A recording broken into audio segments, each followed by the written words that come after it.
లక్ష్యం పరిశుభ్రత కార్యక్రమంలో నాగేశ్వర్ రెడ్డి. రెడ్డిగూడెం స్వర్ణాంధ్ర స్వచ్ఛాంధ్ర గ్రీన్ ఆంధ్రప్రదేశ్ పథకంలో భాగంగా 3వ శనివారం సందర్భంగా రెడ్డిగూడెం ఎండిఓ కార్యాలయంలో పరిశుభ్రత కార్యక్రమం మొక్కలు నాటే కార్యక్రమం ఘనంగా నిర్వహించారు.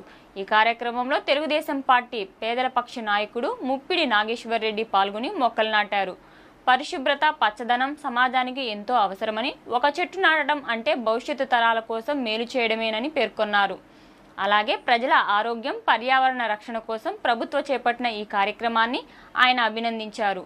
సమాజం అభివృద్ధికి శుభ్రమైన వాతావరణం పచ్చదనమే పునాది అని నాగేశ్వర్ రెడ్డి అన్నారు.